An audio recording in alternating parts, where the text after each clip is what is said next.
நம்ம இந்தியாவில் இருக்க அதிக தொழில்நுட்பத்தை கொண்டுள்ள ஒரு விமான நிலையம் பகலில் பிரம்மாண்டமாக காட்சியளித்தாலும் இது இரவில் பல மர்மங்களை தனக்குள்ளே கொண்டுள்ளதா சொல்லப்படுது. அது எந்த ஏர்போர்ட், அங்கே இரவில் என்னென்ன மர்மங்கள் நடக்குது அப்படின்றது தாங்க இந்த வீடியோவில் நம்ம பார்க்க போகிறோம். இந்த வீடியோ உண்மையிலேயே ரொம்ப சுவாரஸ்யமாக இருக்கும். அதனால் வீடியோவை கடைசி வரையும் ஸ்கிப் பண்ணாமல் பாருங்கள். இப்போ நம்ம வீடியோக்குள்ளே போகலாம். ஹைலோவில் இருக்க வணக்கம், இது உங்கள் ஸ்டார் டாக்ஸ்.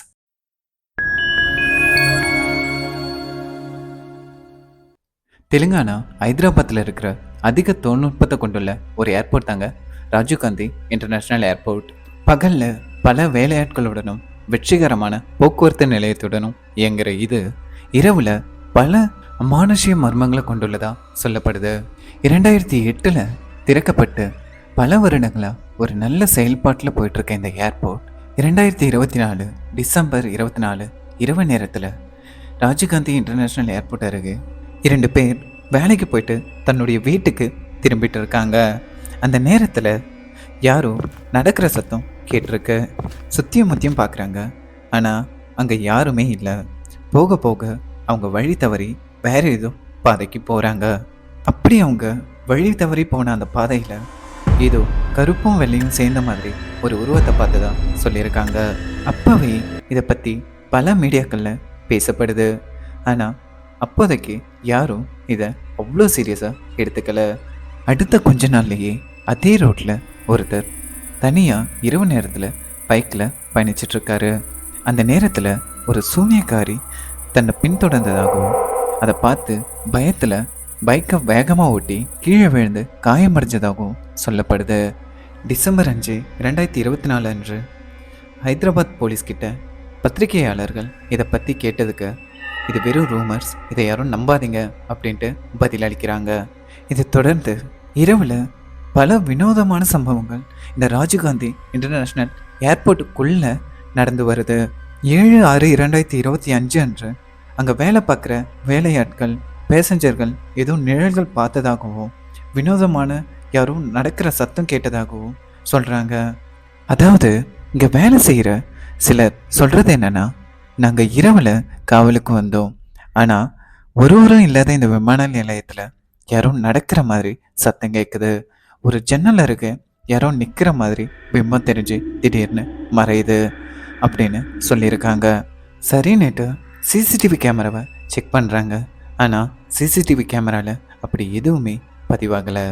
இன்னும் ஒரு ஸ்டாஃப், நான் ஒரு பைக் ஓட்டும் நேர பார்த்தேன், ஆனால் அந்த வழியில் யாருமே இல்லை அப்படின்னு சொல்லியிருக்காரு.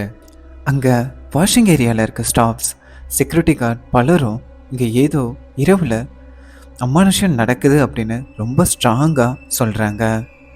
அதாவது திடீர்னு குளிர்ச்சியான காற்று பரவுறதாகவும் காற்றோடு கலந்த மாதிரி ஒரு அரை குரலில் சத்தம் கேட்குறதாகவும் சில நேரங்களில் எங்கள் ரேடியோவில் நான் இங்கே இருக்கேன் அப்படின்னு ஒரு சத்தமும் கேட்குறதா சொல்கிறாங்க.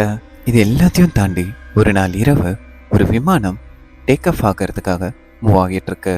ஆனால் அந்த விமானத்தோட பைலட் அந்த விமானத்தை பாதிலேயே நிறுத்துறாரு. எதுக்கு விமானத்தை பாதிலேயே நிறுத்துனீங்க அப்படின்ட்டு அங்கே இருக்கவங்க எல்லாரும் அந்த பைலட்கிட்ட கேட்குறாங்க. அதுக்கு அந்த பைலட் விமானத்துக்கு முன்னாடி ஏதோ ஒரு பெண் நின்றுட்டு இருந்ததாகவும் அவங்க மேலே மோதிடக்கூடாது அப்படின்றதுக்காக தான் விமானத்தை பாதிலேயே நிறுத்தினேன் அப்படின்ட்டும் சொல்லியிருக்காரு. உடனே எல்லாரும் விமானத்துக்கு முன்னாடி போய் பார்க்குறாங்க, ஆனால் அங்கே அப்படி யாருமே இல்லை. இது மட்டும் இல்லாமல் என்கொயரி ரூமில் வேலை செஞ்சுட்டு தான் ஒரு ஸ்டாஃப் சொல்கிறது என்னென்னா, ஒரு நைட் அவர் தனியாக என்கொயரி ரூமில் ஒர்க் பண்ணிகிட்டு இருந்திருக்காரு. அன்னைக்கு நைட் ஒரு ஆண் கதவு திறந்துக்கிட்டு உள்ளே நுழைஞ்சதாகவும் அவரோட தலை 360 டிகிரிக்கு சுற்றியபடியே சிரிச்சதாகவும் சொல்லியிருக்காரு. அப்புறம் கொஞ்ச நேரத்தில் அப்படியே மறைஞ்சு போனதாகவும் சொல்லியிருக்காரு. இவ்வளோ வேலையாட்கள் இவ்வளோ பயணிகள் சொன்னதுக்கப்புறமும் சும்மா இருக்க முடியாது இல்லைங்களா? அதனால் அந்த ஏர்போர்ட்டில் ஒரு முடிவு எடுக்கிறாங்க. அதாவது கடைசியாக இந்த ஏர்போர்ட் அதிகாரிகள் இந்த மர்மத்துக்கு பதில் தேட ஒரு பீமாட்டியாளரை கொண்டு வராங்க. அதாவது அமானுஷ்ய சக்திகள் ஏதாவது இருக்கா அப்படின்னு கண்டறிகிறவங்க. அது மட்டும் இல்லாமல் இந்த மாதிரி அமானுஷ்ய விஷயங்களை கண்டறியறதுல ரொம்ப பிரபலமான ஒரு குழு தாங்க பாரநார்மல் ரிசர்ச் குழு. இவங்களும் இந்த விசாரணையில் பங்கேற்கிறாங்க.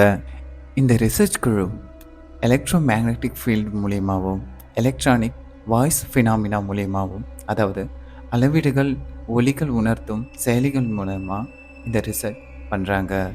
இந்த ரிசர்ச்சோட முடிவில் அவங்க சொன்னது என்னென்னா, இங்கே சில சக்திகளின் அலைகள் இருப்பதாகவும் அவை எப்போ எங்கே கடந்து செல்லும் அப்படின்னு கணிக்க முடியாதுன்னு சொல்லியிருக்காங்க.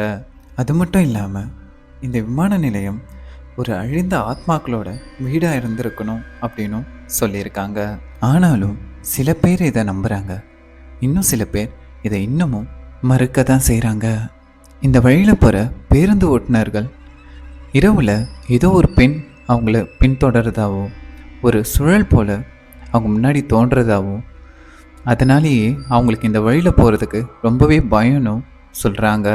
இதில் சொல்லப்படுற ஒரு கான்ஸ்பிரன்சி தியரி என்னென்னா, இந்த ஏர்போர்ட்டோட கட்டுமான வேலை நடக்கும்போது நிறைய பேர் இறந்ததாகவும் அவர்களோட உடல்கள் அங்கேயே புதைக்கப்பட்டதாகவும் அவர்களோட ஆத்மாக்கள் தான் இங்கே ஆவியாக சுத்துதுன்னு சொல்லப்படுது.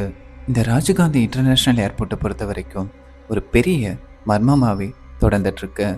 சில பேர் இங்கே அமானுஷ்யங்கள் நடக்கிறது உண்மைதான் அப்படின்னு சொல்கிறதும், இன்னும் சில பேர் அப்படிலாம் எதுவும் இல்லை, இது வெறும் கட்டுக்கதை அப்படின்னு சொல்கிறதும் ஒரு தொடர்கதையாகவே போகிட்டுருக்கு.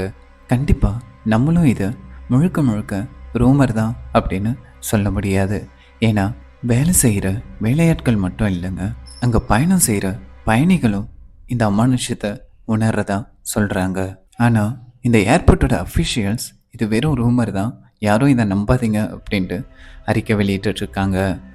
மொத்தத்தில் இந்த ராஜீவ்காந்தி இன்டர்நேஷ்னல் ஏர்போர்ட் பொறுத்த வரைக்கும் தீர்க்கப்படாத ஒரு மர்மமாக தான் இன்னைக்கு வரைக்குமே இருந்துகிட்ருக்குங்க.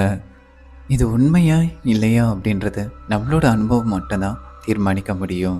சரி, இப்போ நீங்கள் சொல்லுங்கள், இந்த ராஜீவ்காந்தி இன்டர்நேஷ்னல் ஏர்போர்ட்டில் அமானுஷ்யங்கள் இருக்கிறதா சொல்கிறது உண்மைதானா இல்லையா? நீங்கள் எப்போவாவது இந்த ராஜீவ்காந்தி இன்டர்நேஷ்னல் ஏர்போர்ட்டில் பயணம் செஞ்சுருக்கீங்களா? அப்படி பயணம் செஞ்சுருந்தா அந்த அமானுஷ்யங்கள் நீங்கள் என்னைக்காவது உணர்ந்துருக்கீங்களா அப்படின்றத மறக்காமல் கமெண்ட் செக்ஷனில் சொல்லிடுங்க. அப்படியே இந்த வீடியோ உங்களுக்கு பிடிச்சிருந்தா லைக் பண்ணுங்கள், உங்கள் ஃப்ரெண்ட்ஸ் அண்ட் ஃபேமிலிஸ்க்கு ஷேர் பண்ணுங்கள். மறக்காமல் நம்ம ஸ்டார் டாக் சேனலுக்கு சப்ஸ்கிரைப் பண்ணிடுங்க. அப்போ தான் நம்ம போடுற வீடியோ தொடர்ந்து உங்களை வந்து சேரும். நான் உங்களை மீண்டும் அடுத்த வீடியோவில் சந்திக்கிறேன்.